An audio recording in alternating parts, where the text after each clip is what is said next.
horas salariales, y nuestra agrupación surgió en Argentina en un encuentro de mujeres en el año 2002, un poquito después de la crisis económica que sacudió este país y que sacó a las mujeres por cientos de miles a las calles, denunciando la precarización de la vida y la miseria que enfrentaban en los hogares. Entonces, pues somos una agrupación de mujeres estudiantes, trabajadoras, jóvenes, ocupadas y desocupadas, que pues peleamos por la emancipación de las mujeres de todo tipo de opresión, desde una perspectiva anticapitalista, clasista y revolucionaria, y ahora existimos en 5 países de América Latina.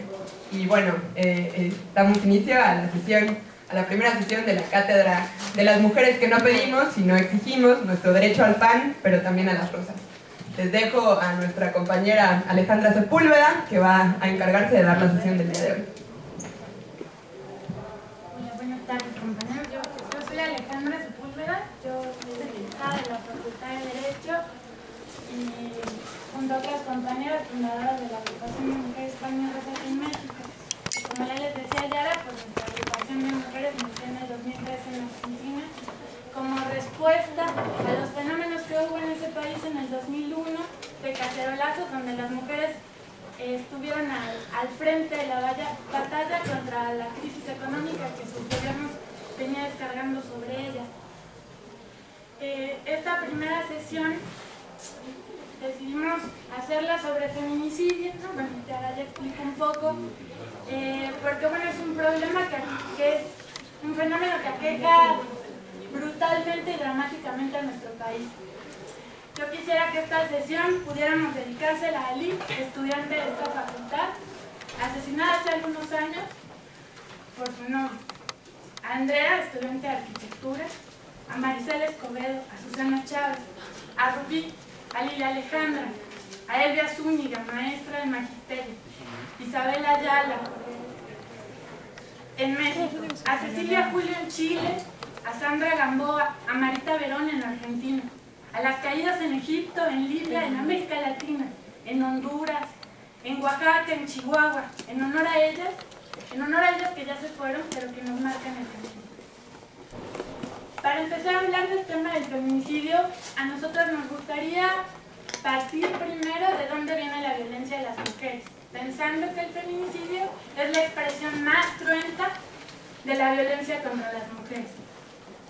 Y bueno, nos vamos a ir un poquito atrás y queríamos empezar con el origen de la opresión y problematizando qué es el patriarcado. La hipótesis que plantea Engels desde la visión marxista, la hipótesis que plantea Engels en el origen de la familia, la propiedad privada y del Estado, propone una relación orgánica entre el surgimiento de las primeras sociedades divididas en clases, la aparición de la propiedad privada y el surgimiento, por tanto, del Estado, y la transformación de grupos familiares, hordas, clanes y tribus en una clásica familia monogámica, es decir, un tipo de organización que se imponía sobre la reclusión en el hogar, en lo privado, para garantizar la legitimidad de la descendencia de los grupos y clases dominantes, o los propietarios. Por lo tanto, esta hipótesis sostenida desde el marxismo, el patriarcado aparecería históricamente ligado a la necesidad de las clases dominantes para garantizar la perpetuación de su dominio. Desde este punto de vista, el patriarcado nació con la antigua división social del trabajo, de la economía basada en la recolección de alimentos silvestres y se transformó como modo de producción cuyos pilares eran la agricultura, la cría de animales y el artesanado. Esta fue la base material que provocó el desplazamiento de las mujeres al ámbito privado y el inicio de la opresión por parte de los hombres en una sociedad de clase. La construcción histórica de las mujeres como grupo oprimido lo hace ser posible las hace ser víctimas de distintas formas de violencia solo en razón de su género. En este marco, las sociedades de clases, basadas en la explotación y dominación de las mayorías por una clase dominante minoritaria que posee el poder del Estado, las fuerzas represivas, para entender su existencia como propietaria de los medios de producción. Es decir, el origen de la opresión de las mujeres está vinculado al origen de la familia patriarcal, la propiedad privada y el Estado. Siguiendo esta hipótesis, entonces, como diría Engels, el nacimiento como ideología del patriarcado es la gran derrota del sexo femenino, pues se sustenta en la apropiación de las mujeres para la reproducción, limitando las tareas domésticas relacionadas con ello, a través de la reclusión en el hogar y la imposición unilateral de la monogamia. Es decir, la opresión de las mujeres se fundamenta en la enajenación de su propia sexualidad, el control patriarcal a través de la heterosexualidad normativa y la institución del matrimonio, la familia monogámica, y por el otro lado, la obligación del trabajo doméstico, que lo hace, que es natural, pareciera, a las mujeres. La otra cara de esta manera es la aparición de la prostitución, es decir, la comercialización y explotación del cuerpo de las mujeres para su disfrute por parte de los hombres. Bueno, eso como para introducir al problema del origen de la opresión. Igual hay bibliotecas y cientos de libros al respecto de eso, y los matices que se dieron respecto a Engels, que decía que antes de la sociedad de clases existía un matriarcado, y bueno, ahora las antropólogas más recientemente pues dicen que es un embellecimiento de ese proceso de Engels, porque pues Engels de lo que estaba preocupado era dar cuenta de una sociedad de clases, donde esa sociedad de clases a la mitad de la población la mantenía oprimida, la mantenía mucho mayor oprimida, ¿no? Que son las mujeres. Después, bueno, aquí queremos como dar un salto así como abrumador y llevarla más a lo contemporáneo, y queríamos empezar a hablar de la relación, como el título lo indica, de la relación de patriarcado y capitalismo. Bueno, ¿hasta aquí alguna duda? ¿No?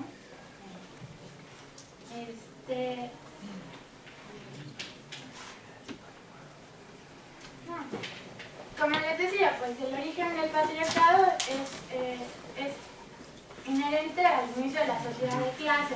Si bien la opresión a las mujeres no nace con el capitalismo, bajo este modo de producción adquiere rasgos particulares, convirtiendo al patriarcado en un aliado, ¿no? Que nuestra compañera Andrea Beatriz plantea un patriarcado y capitalismo, matrimonio bien avenido. Un aliado indispensable para la explotación y el mantenimiento del status quo de la sociedad. El capitalismo basado en la explotación y opresión de millones ha conquistado pueblos enteros, ampliando sus mercados, introducido en su maquinaria la explotación de las mujeres, las niñas y los niños. Y aunque ha empujado a millones de mujeres al mercado laboral, destruyendo los mitos oscurantistas que las condena exclusivamente a permanecer en el ámbito privado, lo ha hecho para explotarlas doblemente.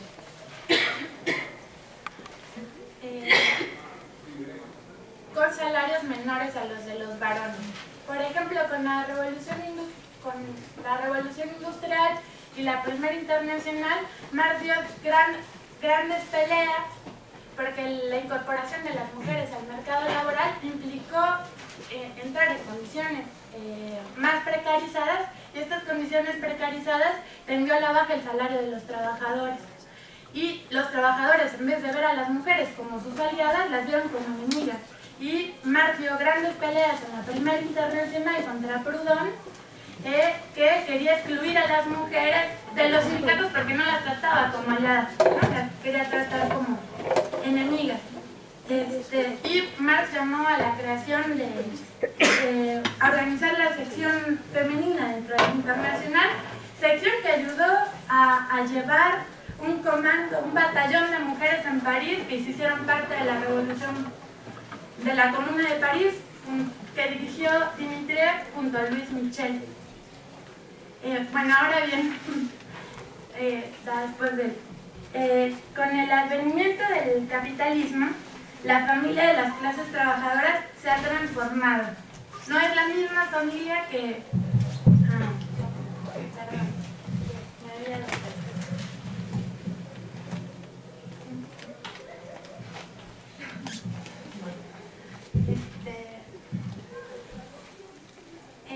Bueno, el inicio del modelo de familia que se fue construyendo en el esclavismo, en el feudalismo, pues fue cambiando. Y en el capitalismo la familia de clase se transformó en una unidad de asalariados.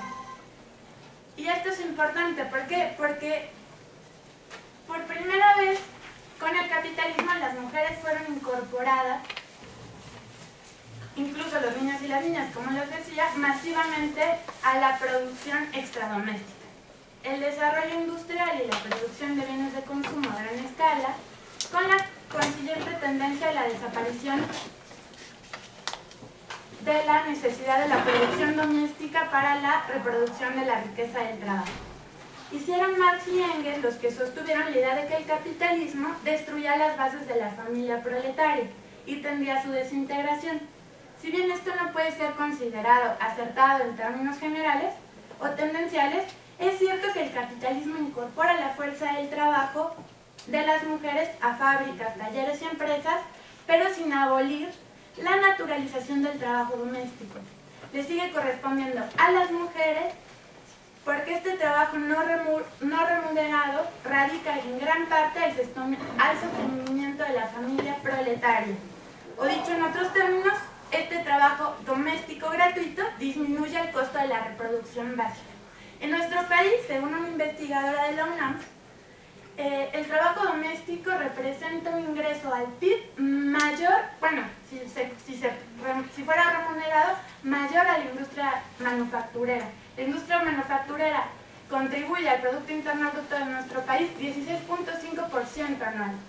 El trabajo doméstico no pagado, el cuidado de los hijos, de la familia, la ropa, etcétera, etcétera, representa, según la investigadora Mercedes Pedro Nieto de la UNAM, el 21% del PIB.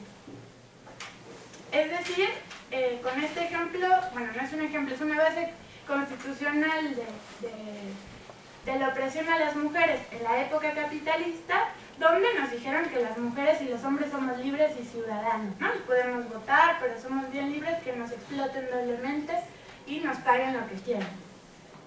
Para eso somos libres. Bueno,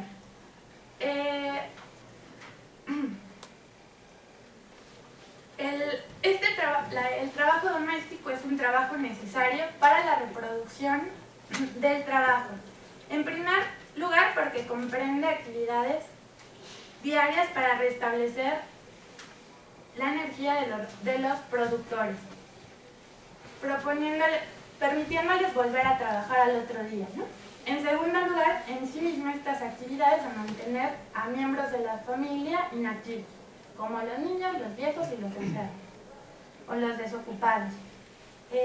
Pero también para la reproducción de la fuerza de trabajo es necesario un proceso de reemplazo, de renovación generacional, que sustituye a los miembros de las clases explotadas que mueren y no pueden trabajar por otros miembros más jóvenes y aptos. Es decir, aquí las mujeres somos consideradas como productoras de nueva fuerza de trabajo. El trabajo invisible le permite al capitalista pagar menos salarios, porque hay quien va a cubrir 2 o 3 jornadas más que el hombre. Entonces el capitalista, el salario que nos da el capitalista es solo para sobrevivir, como decía Marx, que ponía el ejemplo del caballo, que el caballo puede trabajar todo un día, pero pues le das agua y zanahorias y alfalfa, y con eso vuelve a trabajar al otro día. Bueno, eso exactamente es lo que nos dan los capitalistas, eso es lo que significa nuestro salario. solo nos sirve para sobrevivir. Bueno, ahora bien, en el siglo XX les decía que las mujeres somos consideradas como reproductoras en el capitalismo, pero ¿qué pasa cuando el capitalismo ya no necesita tantos nuevos obreros para la producción? Porque pues en una época las mujeres tenían 12, 15, hasta 20 hijos y incluso se impulsaron premios reaccionarios otorgándoles premios a las grandes madres que tenían muchísimos hijos. Pero a mediados del siglo XX, con el aumento de la productividad del trabajo, el desarrollo técnico y científico, mejoraron las condiciones sanitarias, se redujeron las muertes infantiles y se redujo la tasa de nacimientos. Y esto alivió las tareas hogareñas, es decir, las mujeres que estaban en el ámbito privado ya no tenían que cuidar de 20 hijos, sino de 2. Pero pues el capitalista dijo, bueno, ya tiene más tiempo.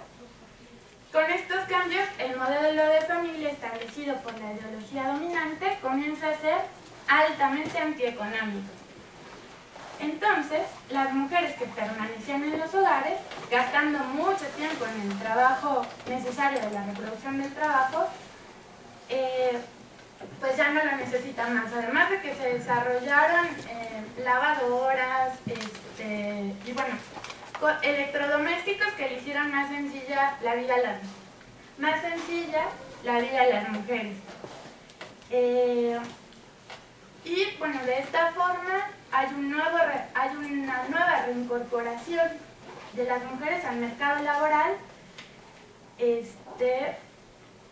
Y bueno, sin embargo, la tendencia a realizarse completamente, esta tendencia a adquirir como mayor autonomía o menos subordinación en la casa no tiende a completamente a realizarse, porque en primer lugar, la tarea de la socialización de las tareas domésticas, la crianza de los niños, pues el capitalismo no está dispuesto a pagarlo. Entonces, a pesar de que las mujeres se incorporaron al mercado laboral, se siguieron haciendo cargo de estas tareas. En segundo lugar, porque la ideología familiar permite en cierta medida la estabilidad de un sistema como su consecuente reproducción de jerarquías de poder, conservadurismo e incluso el aislamiento entre familias.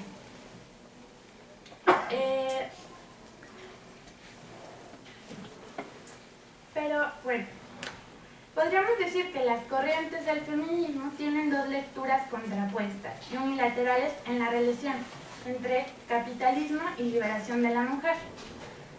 Precisamente por la complejidad del fenómeno, porque es profundamente desigual y combinado, especialmente en las últimas décadas, que el capitalismo, la opresión de las mujeres adquiere niveles superiores a los históricos porque los mecanismos se hacen más sutiles, invisibles, perversos. Hay un consenso, o sea, nadie ve mal que la mamá haga 1000 cosas más, que su labor empiece desde la mañana hasta que termine y aparte vaya a trabajar. Hay un consenso importante en que eso pasa, en que eso es así. Y más, no me refiero a las familias de los que pudimos acceder a la universidad, sino al resto del país, que esas labores son incuestionables. En el segundo lugar, el capitalismo trajo un desarrollo tecnológico que abre la puerta a mayor autonomía de las mujeres, a partir de la separación del placer de la reproducción, permitida por los métodos anticonceptivos, las técnicas de fertilización asistida, la proliferación de máquinas y tecnologías que convierten a las diferencias físicas entre hombres, pues ya cosas secundarias, se puede cambiar de cuerpo si quiere. Y bueno, y el desarrollo de la medicina y la industria farmacéutica permitirán crearse el cuerpo que uno desee, casi en términos absolutos. Ambas posturas señalan distorsionadamente algunos aspectos de la realidad que encontramos en el siglo XXI. Hasta aquí, ¿algo?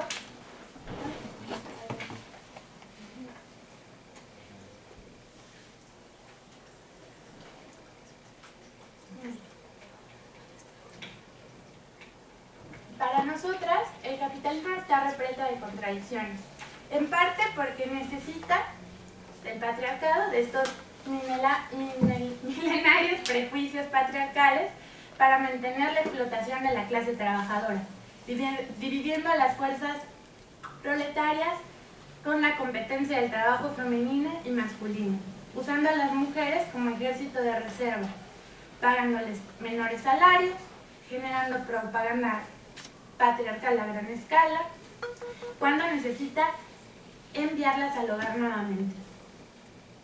Pero también necesito desmitificar y disolver algunos aspectos más arcaicos del patriarcado para incorporar a las mujeres a la fuerza del trabajo durante la Revolución Industrial, las guerras mundiales, para lo que hubo que desarrollar una mayor tecnificación del trabajo del hogar con aparatos electrodomésticos, etcétera, etcétera. Y el desarrollo de los métodos anticonceptivos. Todo esto está mediado por la lucha de las propias mujeres para conseguir mayores grados de autonomía y por la lucha de clases en general. La situación actual es mucho más compleja y diversificada que en los tiempos de Marx y Engels. Insistimos en su carácter desigual y combinado, precisamente porque las mujeres han alcanzado recién en el último siglo, casi a escala planetaria, los mismos derechos formales que los hombres. Se han incorporado al trabajo, con la consecuente jornada laboral, claro, pero esto también ha permitido mayores niveles de autonomía económica, social, afectiva e incluso sexual, que los que tenían nuestras madres y nuestras abuelas, aun cuando el 70% de las analfabetas en el mundo son mujeres. También empieza a crecer, y ustedes darán cuenta de ello, que la tasa femenina en las universidades es muy alta. Y bueno, eso un poco para agarrar la relación de nuestra era, del capitalismo y su relación con patriarcado. Pero después, ¿todo esto para qué? Bueno, porque nosotras queremos llegar al feminicidio, y para llegar al feminicidio primero hay que hablar de qué es la violencia. Y la violencia se da en el marco de un sistema que se llama capitalismo, donde su móvil es la ganancia, a toda costa. Y por eso nos incorporó al mercado laboral con dobles jornadas, etcétera, etcétera. Lo que ya explicamos hasta aquí. ¿Alguna duda o algo? ¿No? Bueno.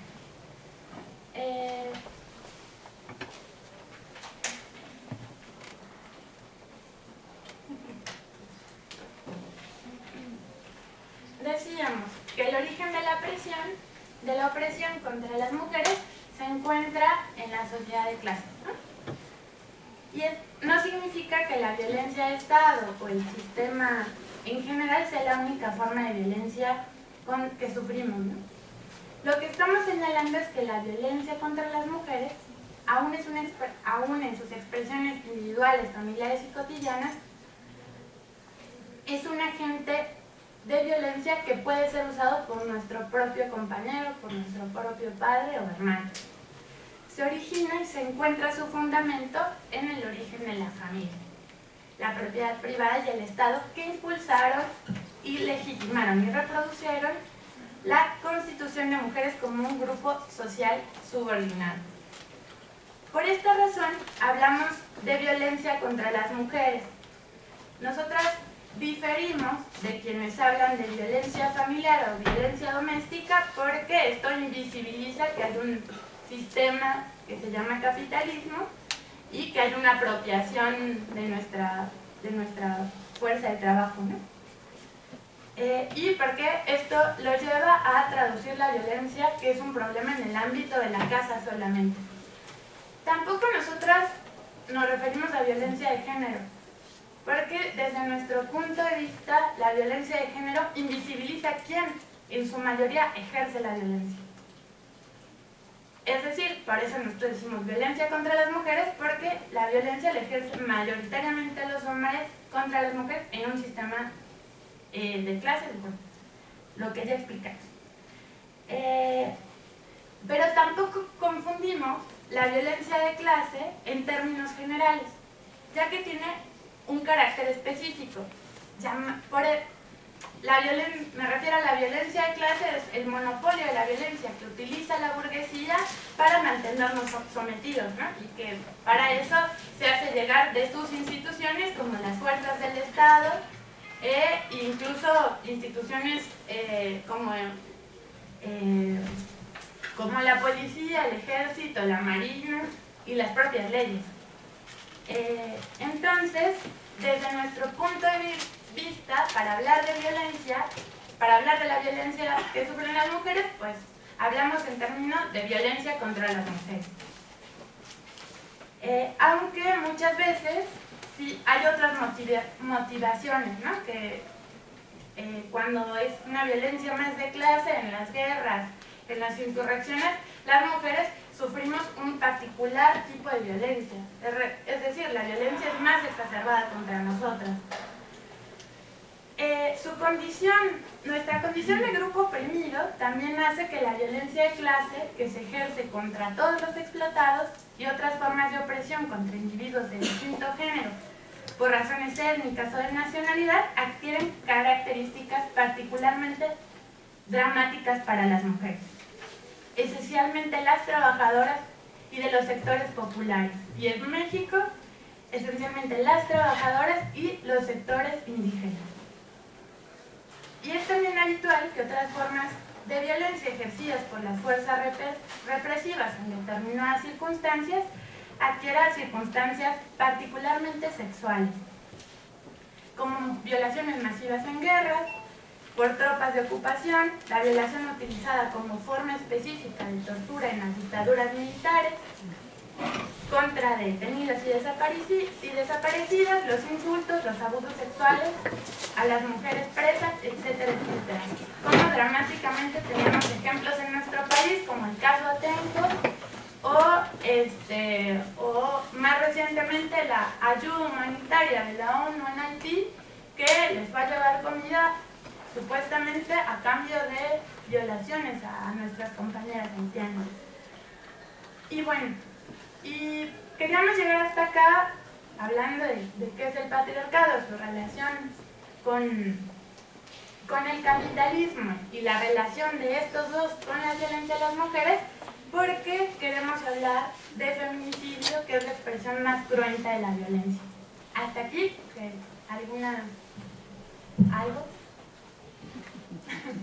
¿No? ¿De verdad?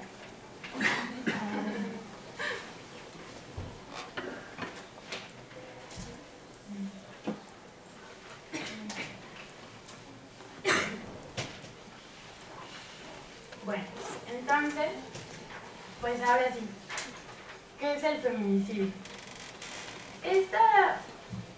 Bueno, desde hace 30 años o más se está construyendo este concepto, ¿no? Por primera vez fue utilizado en el libro Feminicidio, la política y los asesinatos de las mujeres en 1988, un libro de Jill Radford y Diana Russell, donde ellas afirmaban que era un asesinato misógino de mujeres cometidos por hombres, que es una forma de violencia sexual. Acá me quiero detener rápido. En lugares como Centroamérica y más en el Cono Sur se le llama feminicidio femicidio. En México, Marcela Lagarde introdujo esta traducción de feminicidio porque este término apareció en inglés y la traducción al español era femicidio, que era feminizar el homicidio. Y hacer esto implicaba no dar cuenta que el homicidio no es un homicidio en general, sino es un homicidio de odio, ¿no? Que se hace con sangre, etcétera, etcétera, que abordaremos como más adelante. Entonces, ahí quería hacer la aclaración. Las mismas autoras dicen que el feminicidio es un extremo de un continuo terror antifemenino, que incluye gran cantidad de formas de abuso verbal, físico, violación, tortura, hostigamiento sexual, mutilación genital, operaciones ginecológicas innecesarias, heterosexualidad forzada, esterilización forzada, maternidad forzada, negación de los alimentos a las mujeres en algunas culturas, mutilaciones en nombre de la belleza, siempre que estas formas de terrorismo resulten en muerte, son feminicidios. Como puede observarse, el feminicidio está precedido por una amplia gama de formas de violencia contra las mujeres. Sin embargo, en la práctica, los asesinatos de mujeres en particular se nombran feminicidio. Y nos vamos a referir particularmente a este fenómeno, ¿no? Al asesinato. Aunque es un concepto en construcción y bueno, es algo que se ha ido construyendo, pero nosotras hoy nos vamos a referir al feminicidio como asesinato de mujeres. Bueno, pues acá en México la principal feminista que habla del feminicidio es Marcela Lagarde.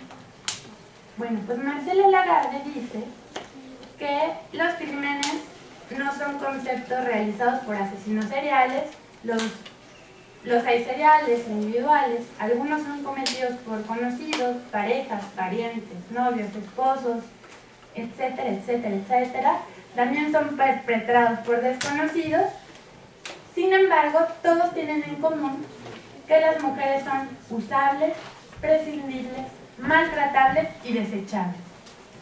Y desde luego todos coinciden en su infinita crueldad y son, de hecho, crímenes de odio contra las mujeres.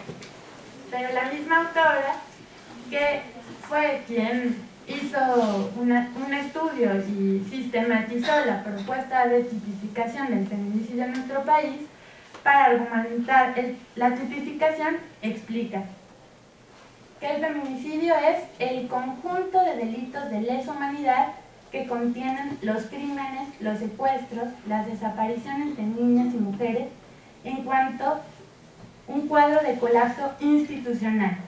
Se trata de una fractura del Estado de Derecho que favorece la impunidad. Por eso el feminicidio es un crimen de Estado. El feminicidio sucede cuando las condiciones históricas que generan las prácticas sociales agresivas y hostiles, que atentan contra la integridad, el desarrollo, la salud y las libertades y la vida de las mujeres. A ver, vamos a desmenuzar esta definición.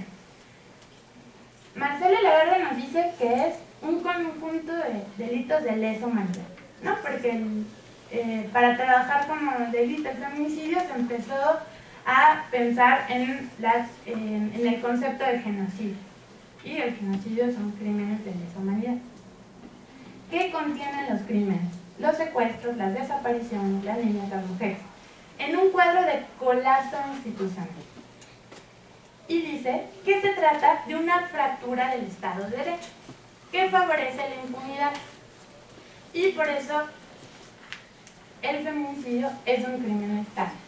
Bueno, pues Tania Rosas opina, pues como ya les expliqué el origen de la opresión a las mujeres y la violencia, nosotros no obviamos el carácter del Estado y no obviamos que es un Estado capitalista, que su móvil es la ganancia a toda costa. Y el ejemplo más cruento para las mujeres es la trata de mujeres, ¿no? Entonces, al no obviar el carácter del Estado, pues nosotras opinamos que el feminicidio sí es un crimen de Estado, pero no opinamos que el Estado falle, no opinamos que el Estado se quiebre, sino que esa violencia es inherente a ese mismo Estado.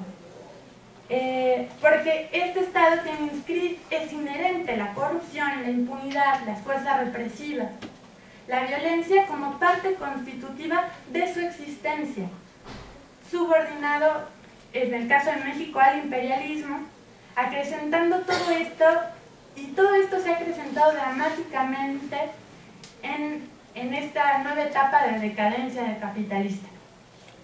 Entonces, esto es como una de las cosas centrales que queríamos explicar hoy, no pensando que sus definiciones son menores, pero nosotras queríamos explicar desde el marxismo nuestra visión, porque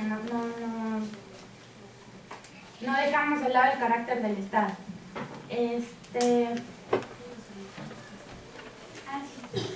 Igual, o sea, las compañeras que están en el pasillo o allá en la puerta, si quieren pasar a sentarse aquí. Y acá les tengo una silla si la quieren. Yo porque las veo ya amontonándose en el pasillo. Pero para que estén más cómodas, todavía falta un rato.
Bueno, explicando esto, de que no hablamos del carácter del Estado, pues no podemos olvidar que quienes mueren son los sectores vulnerables y pues que para este sistema son imprescindibles desde el punto de vista social, político, económico y pues no es excepcional, es parte constitutiva de este orden macropolítico, ¿no? El orden mismo que sienta las condiciones de posibilidad para el ejercicio de la violencia se produzca y se reproduzca impunemente. El feminicidio es un crimen de Estado, pues este sistema sienta condiciones de posibilidad para la sobredeterminación de la exclusión y por tanto para que el feminicidio se produzca y se reproduzca impunemente. Mariana Berlanga, que es profesora de la UACN, plantea que es un crimen de Estado porque es el que obstaculiza la justicia para las mujeres.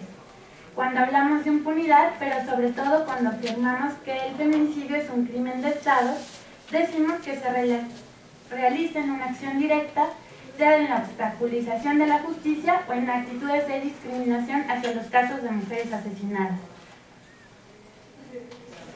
Pero la acción va más allá de la desaparición de las pruebas, la manipulación de datos, en el sesgo que toman el sesgo que toman las propias investigaciones. Si bien el Estado no lleva una acción directa en los feminicidios, sí dificulta las investigaciones, pone en cuestión la forma de vida de las víctimas de feminicidio. Y bueno, ahora me llegó un mensaje, que bueno, no lo alcanzo a ver, pero les quería decir que en esta sala, en el público, hay una compañera que se llama Malú García Andrade, que quisiera también dedicarle esta sesión porque su lucha y su vida son inspiración para esta agrupación de mujeres para continuar luchando con la lucha del feminicidio. Malú García Andrade es hermana de Lila Alejandra, desaparecida el 14 de febrero justamente del 2001. Fue encontrada asesinada, muerta el 20 de febrero y a partir de ahí se organizó Nuestras Hijas de Regreso a Casa y bueno, me llena de mucho entusiasmo y de mucha alegría que Malú esté con nosotras el día este día pues. Bueno, ya después de eso, de la emoción, quería hablarles de el feminicidio, ¿no? En nuestra época, porque pues el feminicidio ha existido siempre.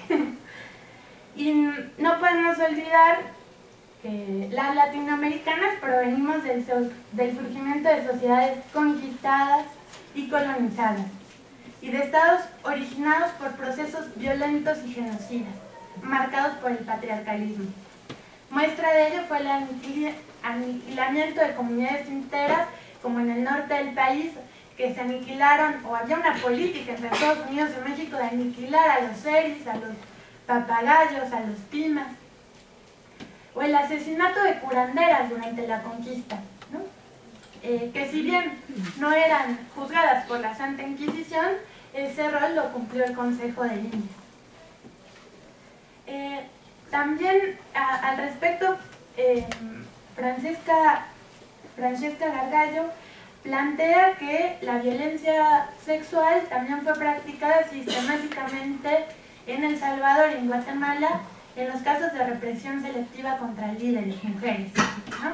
Porque eran consideradas peligrosas. Las relaciones entre los sexos, desde el poder ilegal, que debe ser derrocado.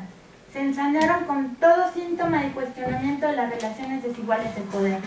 Las mujeres líderes de organizaciones de lucha de trabajadores, y con mayor razón si eran negras e indígenas, debían ser castigadas porque enfrentaban al mismo tiempo el machismo, el clasismo y el racismo, poniendo en riesgo como un sistema multipolar de opresión. Es decir, los asesinatos de mujeres en Latinoamérica no son una novedad, pero las razones y formas de los crímenes sí constituyen un fenómeno nuevo. Para intentar comprender el nuevo fenómeno del feminicidio, queremos explicarlo por arriba de cualquier dimensión casuística, la particularidad de los casos aislados, incluso psicoanálisis individuales y dimensionar más el problema, ¿no? de nuestra sociedad. Ya explicamos en la primera parte de esta sesión que la violencia que sufrimos, cómo descansa la violencia contra las mujeres en el desarrollo con el capitalismo. Pero ya no estamos en el capitalismo en general, ¿no? Entonces, con la restauración burguesa, conocida como el neoliberalismo, y la nueva división del trabajo, trajo consigo una reestructuración industrial que traslada a las semicolonias los procesos manufactureros, donde encontrarían mano de obra barata y abundante. A la par, se desarrolló la feminización de la fuerza de trabajo, es decir, la inserción en masa de mujeres al campo laboral, en condiciones precarias, sin seguridad social, inestabilidad en el empleo y con menores salarios. Muchas investigadoras han anunciado que el fenómeno también se dio en la feminización de la pobreza, pues somos las mujeres el 70% de las pobres del mundo, de los pobres del mundo. Bueno, este fenómeno, la feminización del trabajo, llevó a la mujer de nueva cuenta al ámbito público. No responde que el capitalismo nos haya otorgado ese derecho, sino que los propios mecanismos del nuevo modo de acumulación capitalista, el neoliberalismo, así lo han requerido. Por lo tanto, de la misma forma que las mujeres en Europa, después de la revolución industrial, las mujeres en América Latina son tomadas en cuenta para hacer más rentables las ganancias de los capitalistas. En la etapa neoliberal entraron con menores derechos, ocupando trabajos más precarios, particularmente en el trabajo maquilador, lo que le generó un enorme oxígeno la etapa neoliberal al capitalismo, que hoy vemos que ese oxígeno se está acabando. Pero ¿qué relación tiene la feminización de la fuerza del trabajo, el desarrollo de las maquiladoras, ¿no? el gran tigre maquilador, ¿no? de China, la India, con el feminicidio?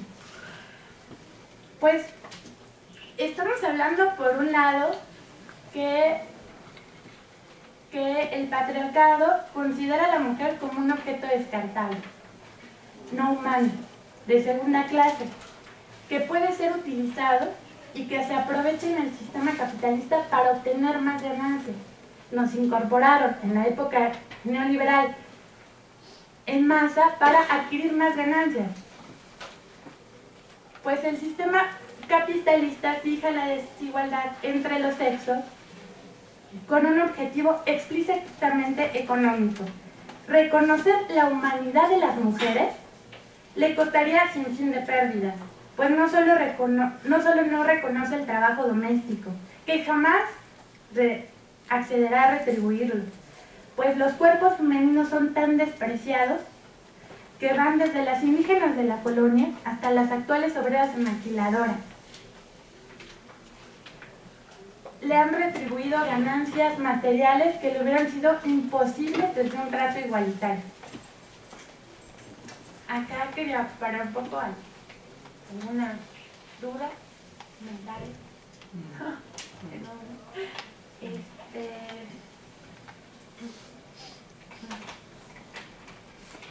Bueno,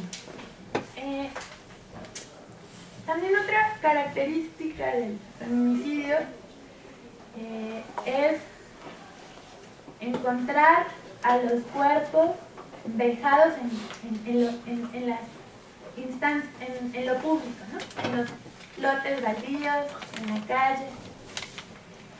Y porque el cuerpo de las mujeres bajo el capitalismo no es solo considerado como fuerza de trabajo, sino como cuerpo cosificado para el placer, y el cual se obtienen cuantiosas ganancias.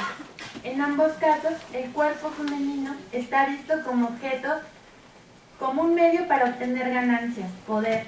De ahí las mujeres son indispensables para el funcionamiento de este sistema. El cuerpo de las mujeres es el punto en la que evidencia la contradicción de un sistema que requiere la vida, pero que en un momento necesita la muerte para reproducirse. Y de acá partimos para abordar el problema de la trata de mujeres, que en nuestro país en los últimos años se ha fortalecido enormemente. Y bueno, después de esto quería como regresar un poco, sintetizar algunas conclusiones respecto a qué entendemos nosotras por feminicidio. Decíamos hace rato que es un crimen de Estado y que es un Estado que crea las condiciones materiales para que eso pase, ¿no? Que es un crimen del Estado burgués, porque considera a las mujeres como objetos desechables. Pero también los feminicidios, como fueron utilizadas las vejaciones en las dictaduras, también en nuestra época son utilizados con un sentido.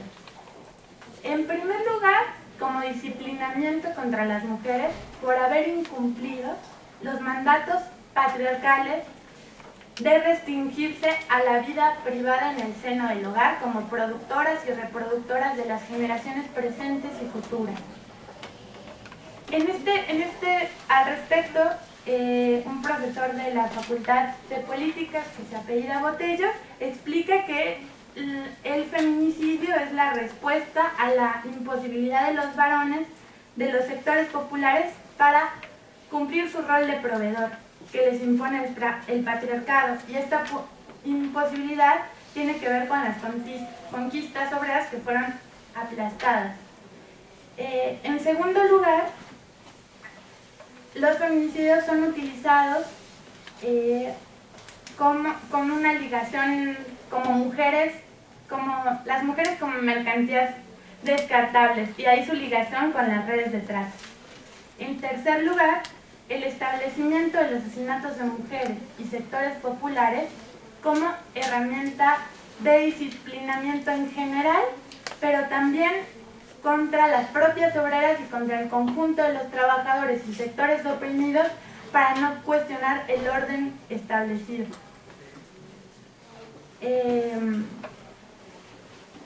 Para no transgredir lo existente, para no cuestionar. Les decía que el desarrollo del neoliberalismo pues trajo cosas desiguales y combinadas para las mujeres, ¿no? El capitalismo en sí trajo mejores condiciones como el desarrollo económico, pero al mismo tiempo las incorporó con dobles o triples jornadas al mercado laboral, reservándoles para su casa el trabajo doméstico, etc. Pero esta contradicción también lo hace sosteniendo todavía los mandatos milenarios oscurantistas de la mujer como garante de la reproducción de las nuevas generaciones. Es decir, al mismo tiempo que hay un desarrollo que nos podría dar mayor autonomía, prevalecen todavía, aunque salgamos a trabajar y estudiemos y seamos profesionistas, que nos tenemos que reservar al ámbito privado. Y que esta es una de las respuestas contra eso, pero también que se utilizó más en general para no poder cuestionar el orden existente. Bueno, hasta aquí, ¿algo? ¿Una duda? ¿Una pregunta? ¿No? Bueno, ahora, ya que más o menos tenemos una visión de qué es el feminicidio y sobre qué bases se da, quería hablar de cómo andamos en casa, ¿no? Y la situación es dramática. Por eso decidimos hacer esta sesión con este tema, pero no solo venir acá con cifras y contar casos de la imprudencia, de impunidad y negligencia de las autoridades, sino intentar construir una visión para poder entender el problema más profundamente y para poderlo combatir. Bueno, como todos ustedes saben, el arribo en México, que en los últimos años se ha recrudecido la violencia enormemente contra las mujeres. En nuestro país se asesina a una mujer cada 6 horas y es violentada a una mujer cada 25 segundos. Además, en este marco, las mujeres somos quienes ocupamos los trabajos más precarios, y en México los derechos de las mujeres son considerados peor que basura. El 75% de las mujeres sufre violencia, y a la par de que ha aumentado la violencia contra las mujeres, ha aumentado la impunidad al amparo de la militarización del país. En los últimos años se cometieron 4.112 feminicidios y desaparecieron 3.976 mujeres. Cifras espeluznantes que nos hereda el gobierno de Calderón. Los feminicidios registrados en 2010 tan solo fueron 2.333, cifra 63% mayor a los registrados en el temblor de 1985, cuando hubo 1.485 muertes de mujeres. En nuestro país se ha incrementado a partir más o menos del 2008 de un salto en un 400% en la zona norte del país, Chihuahua, Coahuila, Nuevo León, un 200% en Sonora, Baja California, Sur y Sinaloa. También 2/3 de las mujeres mayores de 15 años han padecido violencia física, emocional, sexual, económica, en el ámbito escolar y familiar. Entre el 7 y 13% de las mujeres derechohabientes del sistema de salud reporta que tuvo abuso sexual, y la mayoría fueron dentro de la casa. El 25% de las indígenas dijeron que les habían hecho un procedimiento para esterilizarlas sin su consentimiento. Entre otros datos espeluznantes. Pero el asesinato de mujeres en México se presenta, como ya lo hemos comentado, con la etapa neoliberal, y se empieza a presentar en la frontera de nuestro país, en Ciudad Juárez. Entre 1993 y 1995 aparecen 30 cadáveres de mujeres. las organizaciones de mujeres y las madres empezaron a hacer denuncias sobre esto. Y pues trajo con la invención de que había un asesino serial y detuvieron a un químico egipcio que nunca se supo en realidad si en verdad tenía que ver con alguno de los asesinatos, pero obviamente los asesinatos no pararon, continuaron. Después de 2 meses de que detuvieron al, no me acuerdo el nombre, pero era un egipcio que tenía poco de residir en Juárez. Sharif, algo así. Ajá, él. Dos meses después detuvieron a... Bueno, 2 meses después apareció otra jovencita, Rosa, en el Lote Bravo, y después detuvieron de nueva cuenta una banda que le decían Los Rebeldes, pero el feminicidio no quedó ahí. Y después a los periodistas y a las madres, el gobierno les decía que querían ensuciar el buen nombre de Ciudad Juárez, ¿no? Porque la ciudad del futuro se venía convirtiendo en una tumba.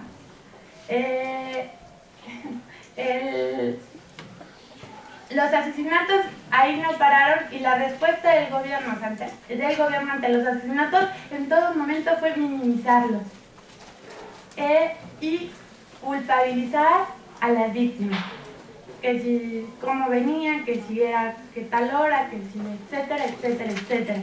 Puras mentiras, puros pretextos. Y bueno, nuestro sistema de justicia pues dice que la desaparición, que puedes ir a levantar una denuncia por desaparición cuando han pasado 48 horas, pero muchas investigadoras estiman que las primeras horas son vitales para encontrar a las víctimas, para que o no las asesinen o no las saquen del país con objetivos de trata y prostitución. Ahora bien, pero les decía que el feminicidio había aumentado un 400%. En una década hubo más o menos como más de 400 las mujeres asesinadas en Juárez y más de 500 las desaparecidas. Son cifras poco concretas porque muchas mujeres que fueron asesinadas en Ciudad Juárez eran mujeres migrantes que ocupaban a la ciudad como de paso. Entonces muchas veces las familias no denunciaban pensando que la hija no volvió porque no quiso, que se olvidó de su familia.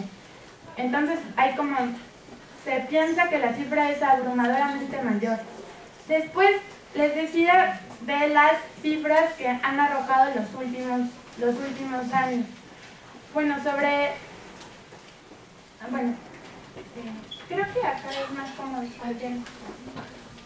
Compañeras, igual si se pueden sentar en primerísima fila para que las que están afuera y siguen llegando se puedan sentar igual aquí en el pasillo del medio. Perdón, Alex.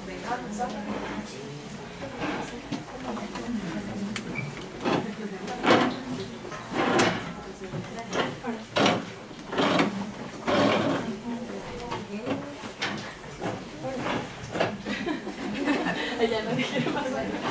Adelante,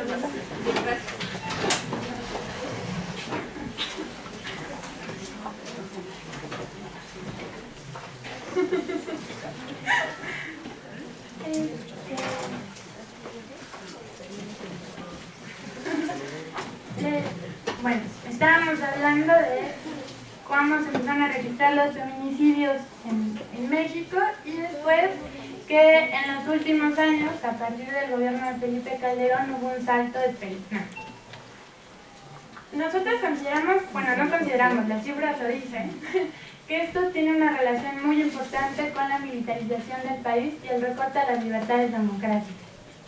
A partir de lo que significó la derrota del movimiento democrático con la imposición de Calderón y lo que implicó incluso la derrota de un proceso muy importante que fue la Comuna de Oaxaca, se empujó la militarización en el país como pretexto de la guerra contra el narcotráfico.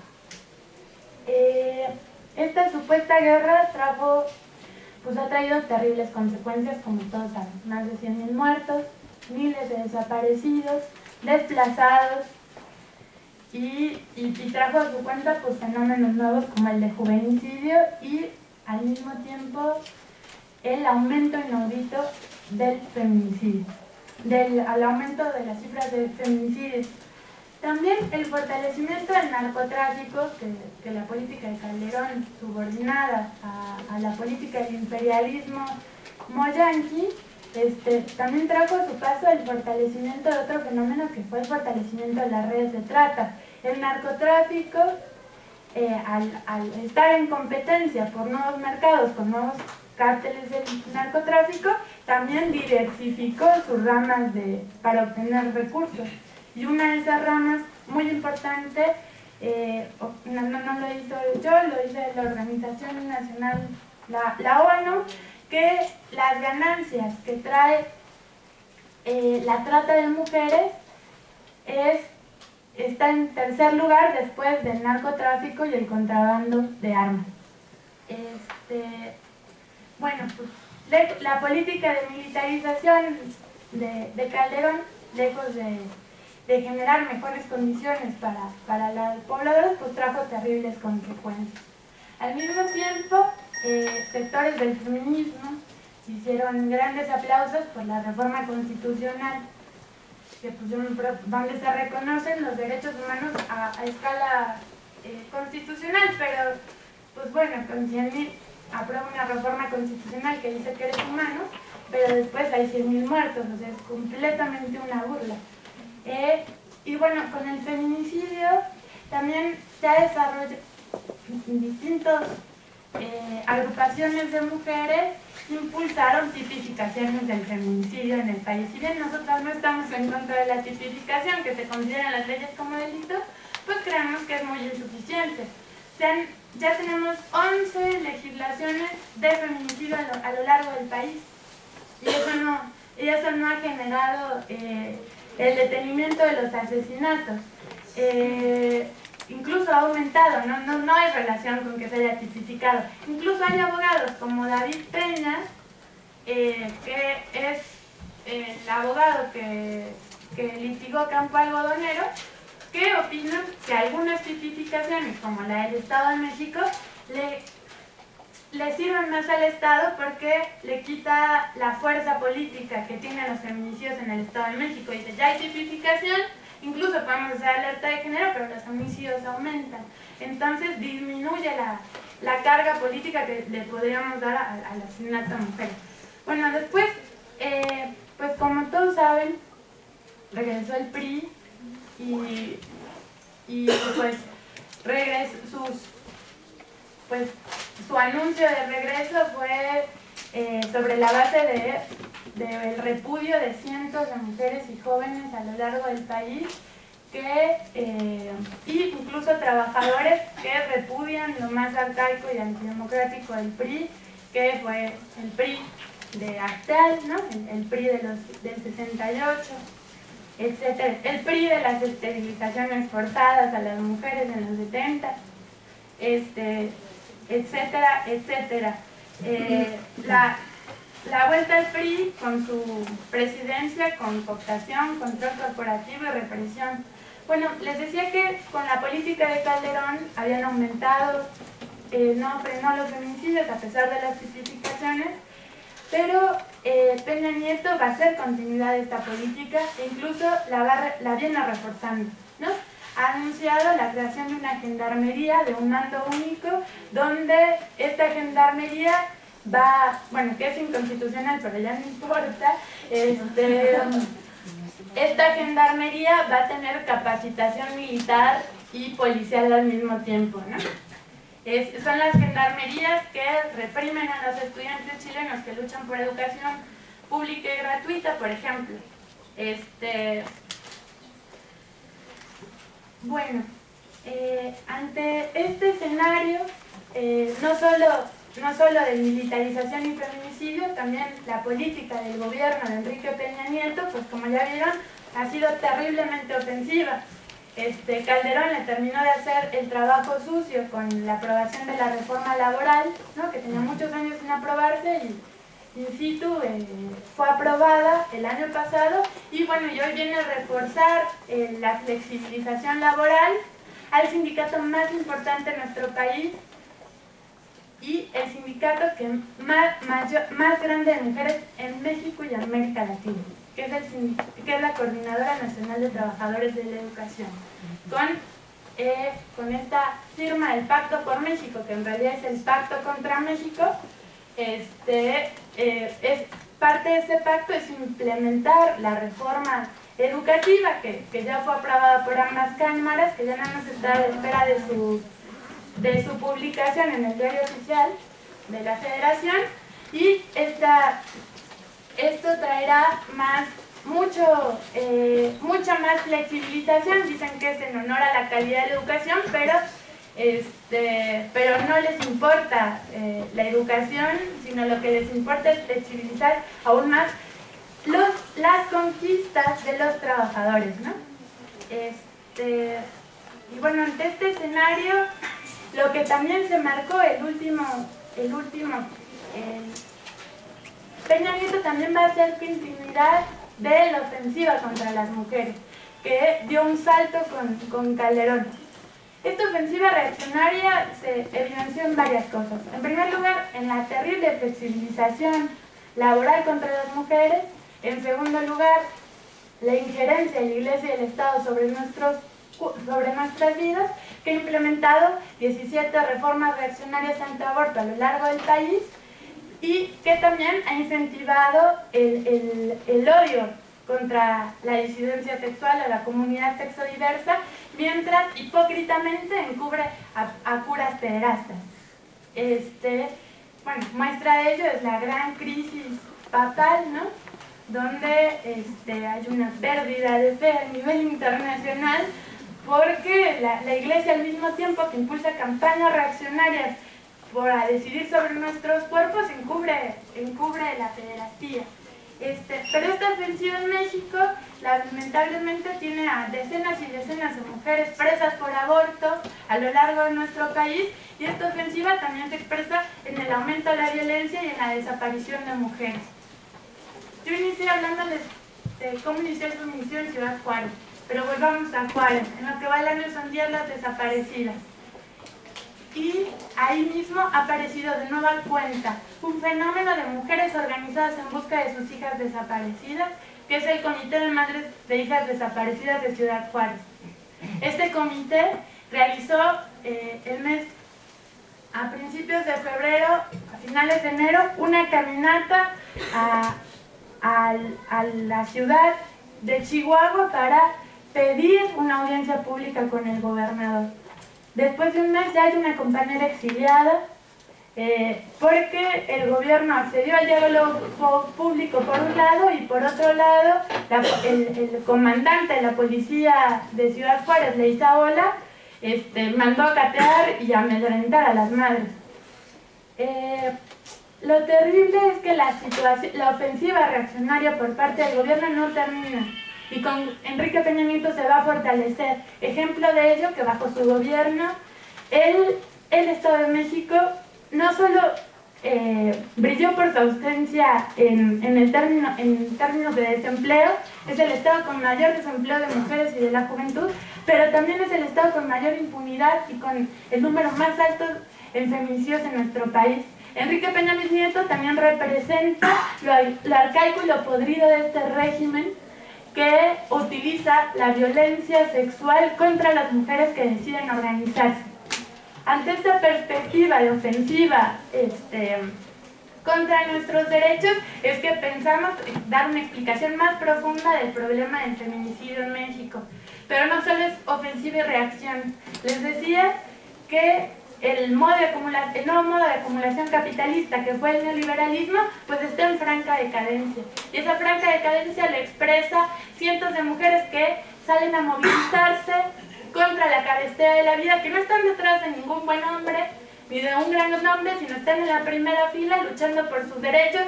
Y hoy, en estos meses, se cumplen 2 años de la caída revolucionaria del gobierno egipcio, También hay otro proceso a nivel internacional de una juventud que empieza a cuestionar el orden establecido, que en México no solo fue el 132, sino también cientos de jóvenes que han denunciado la política del gobierno porque no les están dando derecho a nada, ni a educación, ni a cultura, ni a recreamiento, ni al trabajo, y en el caso de las mujeres es aún abrumador.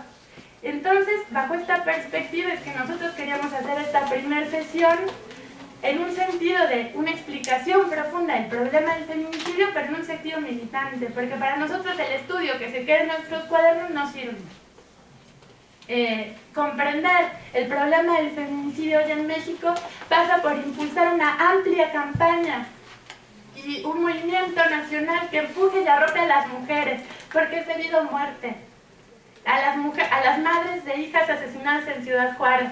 Si no hay un movimiento en las calles, en las universidades, en los centros de trabajo que arrope a estas mujeres, vamos a tener nuevas asesinadas como Marisela Escobedo. El hecho de que hoy Malú esté acá es de mucho orgullo, pero también Malú tuvo que salir de su ciudad porque luchar por los derechos de las mujeres hoy para el gobierno es convertirse en peligrosa y para los criminales es querernos aniquilar. Y hoy Malú, junto a otras muchas de madres, son perseguidas por las redes de trata y prostitución y en complicidad con el gobierno. Esta complicidad, los estudiantes que entendemos cuál es el problema del feminicidio, tenemos que salir a gritarlo en las aulas, en las calles, pensando que la lucha contra la violencia a las mujeres no debe de perder de horizonte, que es por la lucha también de la transformación radical de esta sociedad. Porque muchas veces nos dicen que luchar, que es un poco utópico eso de luchar por la transformación radical de la sociedad, pero lo terriblemente utópico es que bajo esta sociedad, donde el móvil es la sed de ganancia y donde a las mujeres nos toca la peor parte, podamos conseguir nuestros derechos. Lo realista para quien decida luchar por la emancipación total y definitiva de las formas de opresión es acabar con el modo de producción capitalista, que, como dijera Rosa Luxemburgo, es un sistema de discriminación en la explotación y le que podría añadirse de explotación sistemática de toda forma de discriminación. Esta es nuestra perspectiva, de las que no pedimos, sino exigimos todo, el derecho al pan, pero también al arroz.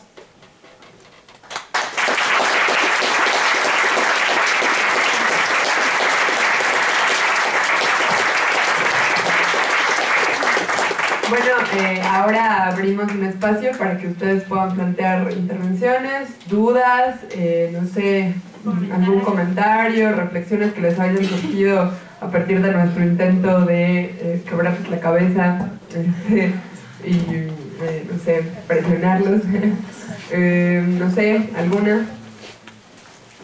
A ver, primero una Diana y luego la compañera. Bueno, yo pertenezco también a la agrupación Pan y Rosas, la agrupación de mujeres, y nosotras, en vista de lo que ya explicó Ale, de la opresión y la explotación que nosotras sufrimos como mujeres, pensamos la necesidad de esta cátedra, ¿no? La necesidad de llevar al público las cosas que las mujeres sufren en lo privado, la violencia, los feminicidios, los abortos mal hechos. Entonces, bueno, quería nada más comentar sobre eso e invitarlas a todos y a todas a la próxima charla de la cátedra, que va a ser en la Facultad de Derecho. Y la charla va a ser sobre cuerpo, subjetividad y marxismo. Es en el auditorio Isidro Fabela. Esperemos que puedan asistir todas. Esto pensando justamente esta cátedra con miras a un 8 de marzo que debe ser combativo. Un 8 de marzo que no debe reivindicar el hecho nada más de ser mujeres por ser bonitas, ¿no? Sino que somos mujeres, somos combativas y tenemos que llevar a la luz y a las calles estos problemas que nos aquejan a todas, ¿no? Tenemos que hacer público que ya no queremos más que la iglesia decida sobre nuestros cuerpos. Tenemos que hacer público que se están muriendo mujeres y no se están muriendo, las están asesinando. Tenemos que hacer público que nosotras también podemos organizarnos. Entonces, bueno, en esa perspectiva del 8 de marzo combativo, pues estamos invitando desde Pan y Rosas a que se agrupen, ¿no? Se organicen con nosotras y podamos ser un contingente muy combativo en la marcha del 8 de marzo próximo. breve comercial. Bueno, la mía es solo una reflexión más sobre la cadena de violencias que se ejercen contra las mujeres y el comentario de que la trata de personas, que es esta violencia extrema que conocemos, que se está dando muy fuertemente en el país, porque no solo somos país de origen, de tránsito y destino, ¿no? Y que esto ha hecho que económicamente a las redes de delincuencia organizada se dice, incluso a pesar de lo que la ONU diga, que está dando más dinero que la venta de estupefacientes y de armamento. Es decir, esa es mi reflexión, que el problema va más allá, porque las mismas redes organizadas, no así la sociedad civil, no así el gobierno, es decir, la organización no es tan fuerte como la delincuencia organizada, por eso es que las mismas vías que usan para vender armamentos, estupefacientes, las usan para vender personas. Entonces es ahí donde creo que la reflexión es muy importante, porque pues nos están ganando de todas y están vendiendo a las mujeres, y es decir, esa venta, a diferencia de las otras dos cosas que se venden, no cosas, que somos personas, nos están cosificando y nos están vendiendo más de una vez. Un armamento y un estupefaciente lo vende una sola vez, se usa y ahí quedó ese asunto. Sin embargo, los cuerpos de las mujeres los venden hasta extenuarlos, hasta que se mueren, lo cual entonces implica un negocio mayor. Por eso digo que la ONU, a pesar que diga que esto tiene menor ganancia, no es cierto. Los cuerpos de las personas vendidos así, ya sea para su explotación sexual, órganos o explotación laboral en campos, en ciencia, etcétera, etcétera, no para abundar, que es un tema que podemos leer, pero sí es cierto que está dando más economía, más dinero, más ganancias como mercancía a la persona que otras cosas. Claro, sí, además son cifras oficiales, no estamos confiando. Por allá había otra mano. Bueno, yo lo que quería plantear era, porque cuando analizamos la cuestión del feminicidio parece que es una situación con la que no se puede acabar, porque cuando uno piensa en las redes de trata, en el narco, pues son justo los intocables, ¿no? Después, la última conclusión que estaba dando Alejandra era respecto a acabando con esta sociedad de clases, ¿no? Acabando con el problema de la violencia más desde su estructura.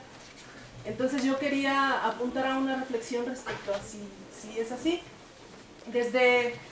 Evidentemente desde un punto de vista es así, ¿no? Si no terminamos con las causas estructurales de la violencia y la opresión hacia la mujer, el feminicidio y muchas otras formas de violencia previas al feminicidio no van a terminar. Sin embargo, ¿qué hace, por ejemplo, que México, El Salvador, Argentina o Brasil no tengan las mismas cifras? Evidentemente hay circunstancias sociales, institucionales, económicas que condicionan una situación. Todas las circunstancias las han desarrollado las compañeras, todo el trasfondo social, las maquiladoras, tipos de gobierno, la complicidad de instituciones, la impunidad, el ejército, la iglesia, etcétera. Políticas, ¿no?, en contra de la mujer y los derechos de la clase trabajadora. La única parte en la que yo quiero abundar es la cuestión de la lucha de clases. Lo que pasa con el feminicidio, como con muchas otras cuestiones donde violentan a la clase trabajadora y a las mujeres de la clase trabajadora, cuando no hay lucha de clases se encarna en contra de los empobrecidos. No solamente el ir a trabajar a una fábrica sin transporte, en el desierto, a altas horas de la madrugada o de la noche, o sea, no solamente todas esas circunstancias sociales y económicas condicionan, también la ausencia de un enorme movimiento democrático de mujeres, la conquista de derechos más allá del feminicidio, es decir, que no existe un movimiento enorme, masivo, que vaya más allá de las madres y de cientos de miles como hoy existe, que luchen por el derecho, por ejemplo, al aborto, o por derechos, si quieren, más insignificantes, como el problema del sexismo cotidiano en la calle, el problema de la exclusión de las mujeres en determinadas áreas de trabajo, de la exclusión salarial, del despido a mujeres embarazadas que aún existe.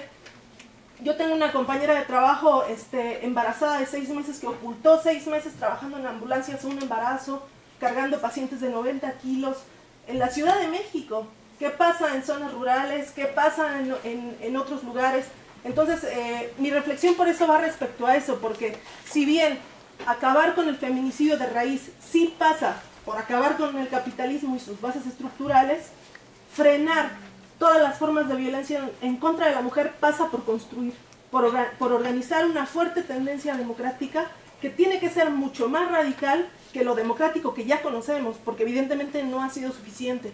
Me parece que hacia allá apunta la perspectiva de Pani Rosas. En el momento en que surgen grupos en internet que reivindican asesina a un homosexual y que no surge un enorme movimiento que lo repudie y que se pare afuera de Televisa hasta pedir la voz o hasta tomar determinadas medidas para pedir la voz y para imponer una contratendencia al desarrollo de esas tendencias reaccionarias de sectores de la burguesía, de unions, de gente acomodada, etcétera, etcétera. Desde ese momento nosotros no estamos combatiendo el que sigan desarrollándose tendencias en contra de la mujer que derivan en el feminicidio, por ejemplo. Bueno, nada más.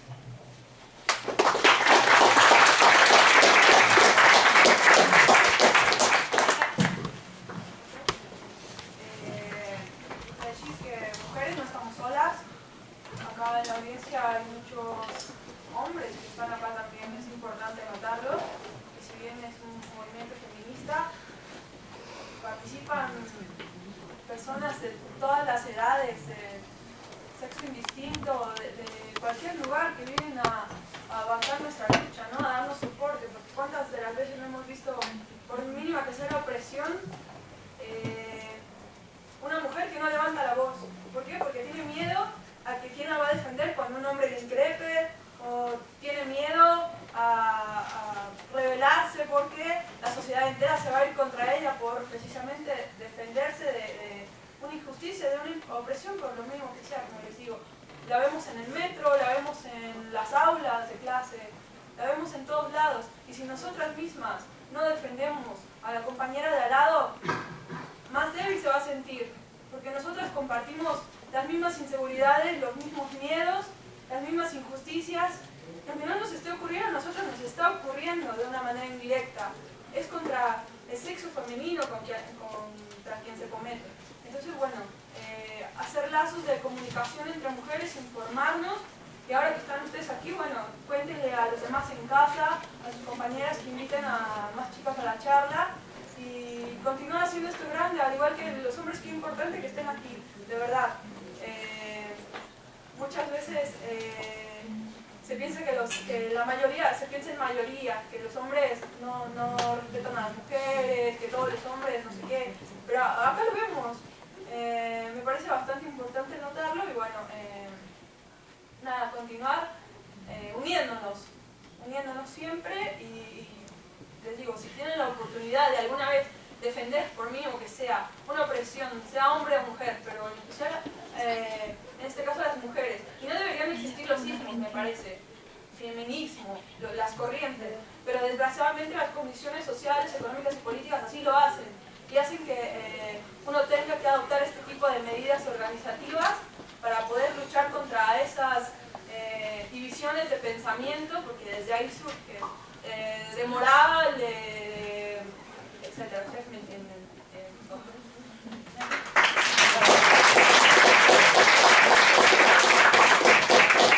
Bueno, yo quiero en primer lugar agradecerles por la información que nos están dando, ¿no? Yo desconocía muchas cosas de las que están hablando y bueno, yo soy de Puebla, vengo así de visita, nada más, de paso. Pero la semana pasada yo igual me enteré de ciertas cosas que están pasando en el país. No sé si saben la vacuna esta de papiloma humano para niñas, que les están trayendo grandes consecuencias, ¿no? En el cuerpo. Están trayendo a mujeres, por ejemplo, de la sierra, que están atendidas por médico práctico, lo que sea.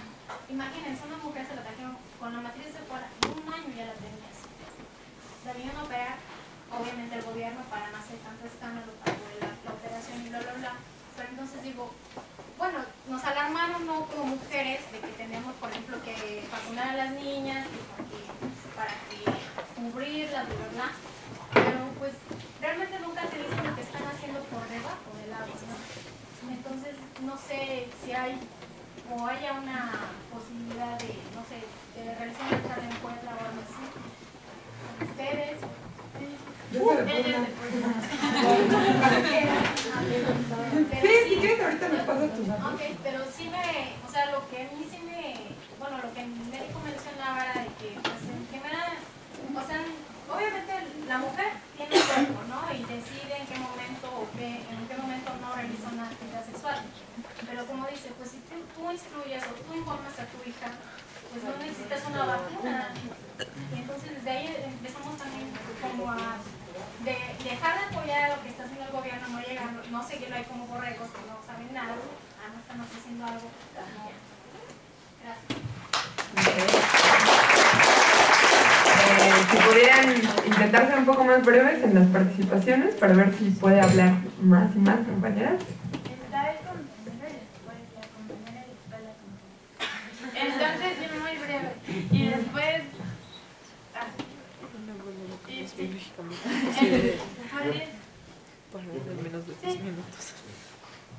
Yo vengo del Grupo Espartaquista de México, la revista Espartaco. Nosotros somos trotskistas, luchamos por la liberación de la mujer mediante la revolución socialista. El problema es que la violencia contra la mujer, la opresión de la mujer en general, no puede ser erradicada sin destruir el capitalismo, porque esta opresión está enraizada en la propiedad privada misma, en el Estado, la familia y la Iglesia como sus pilares fundamentales.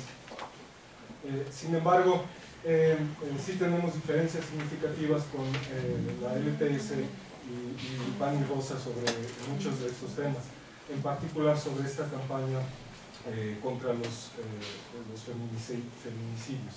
El problema es que desde un principio esta campaña se ha centrado, incluso mediante el uso de teorías de la conspiración, de rituales y cosas así, en presentar la violencia como algo que no tiene que ver con el capitalismo, en presentar la opresión y la violencia contra la mujer como algo eliminable dentro del marco mismo del capitalismo.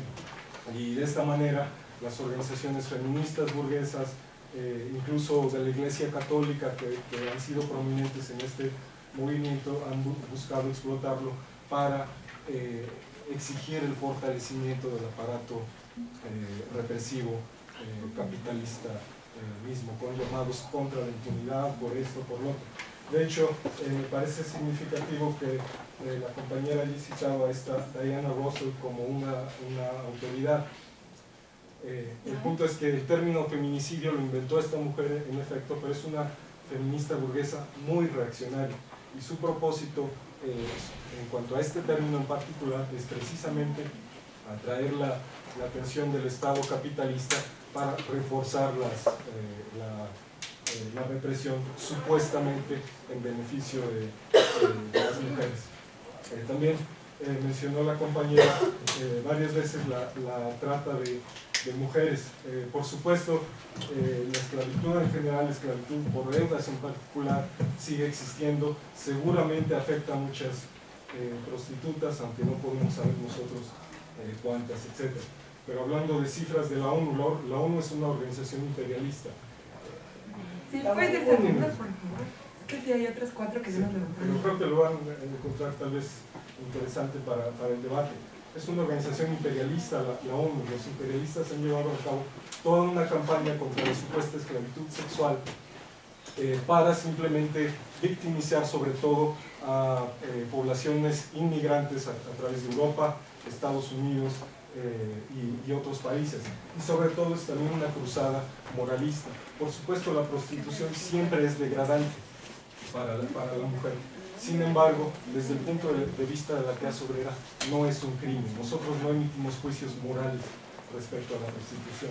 La legislación contra la prostitución lo único que hace es inducir a las prostitutas obligatoriamente en un medio lumpenizado donde quedan a la merced, ahí sí, de crimen organizado, proxenetas, etc. Pero nosotros pensamos que la prostitución no es un crimen. Finalmente, no hace cabo. Pero sí puedes dejar, es que ya hablaste más que todas las compañeras. 15 segundos. Esto es más bien una pregunta, ¿cuál es su posición? Esta misma Diana Russell hizo una carrera mediante sus campañas contra la pornografía. Nosotros pensamos que eso también es reaccionario. La pornografía no es un crimen, cada quien debería hacer lo que quisiera con su cuerpo, tomarse fotos en corona si quiere, etc. Privado. Sigue la sombra. A ver, antes, para que no todos se tengan que ir, antes de seguir dando las participaciones, me gustaría que ahí hay unas listas donde las compañeras las tienen para que anoten sus nombres, sus teléfonos, está afuera, y también los invitamos a los círculos de discusión y acción de la agrupación de mujeres pan y rosas, pero también de la Juventud Socialista Anticapitalista y Revolucionaria, que quería hacer una aclaración, compañeros. La verdad que se nos fue el agradecimiento a todas las compañeras y los compañeros integrantes de la Juventud Anticapitalista, Socialista y Revolucionaria que están acá y que impulsaron junto a Pan y Rosas esta cátedra. Entonces, para